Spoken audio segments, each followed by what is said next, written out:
à regarder la déclaration de M. Wauquiez du 7 septembre 2025 sur LCI qui est assez intéressante. Ligne rouge, c'est quoi? 1. Pas d'augmentation d'impôts. Ouais. Ça tombe bien puisque le projet de M. Lecornu, c'est 19 milliards en plus. 2. Pas de baisse des pensions sur la France qui a travaillé. Ça tombe bien parce que les pensions vont être gelées pour 3,8 milliards. Donc deuxième ligne rouge complètement enfoncée.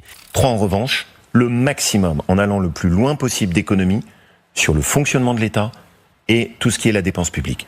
Ça tombe bien parce qu'il y a 28 milliards de dépenses en plus et qu'il s'agisse par exemple de l'aide médicale d'État ou qu'il s'agisse de la contribution de la France à l'Union européenne, rien de ces économies ne peut être constaté dans ce budget. 28 milliards de dépenses en plus. Donc toutes ces lignes rouges vont être enfoncées. Monsieur. Jeunes, riches, ce haut fonctionnaire surdiplômé.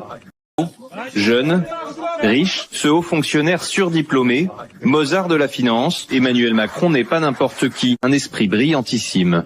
Emmanuel Macron a connu la trajectoire des très bons élèves à la française, c'est-à-dire l'école normale supérieure, l'ENA, l'inspection des finances. C'est aussi un Mozart du clavier, très bon pianiste. Il a obtenu le 3e prix du Conservatoire d'Amiens. C'est probablement l'appréciation de son prof en histoire et droit des États qui anticipe le mieux le potentiel du jeune Macron.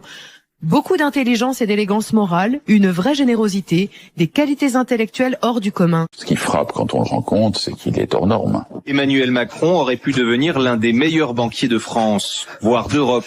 Rapidité intellectuelle, puissance de travail, sûreté dans le jugement.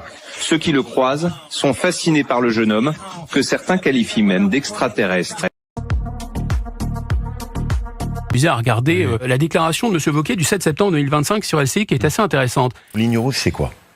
1. Pas d'augmentation d'impôts. Ouais. Ça tombe bien puisque le projet de M. Lecornu, c'est 19 milliards en plus. 2. Pas de baisse des pensions sur la France qui a travaillé. Ça tombe bien parce que les pensions vont être gelées pour 3,8 milliards. Donc deuxième ligne rouge complètement enfoncée. 3. En revanche, le maximum en allant le plus loin possible d'économies sur le fonctionnement de l'État et tout ce qui est la dépense publique.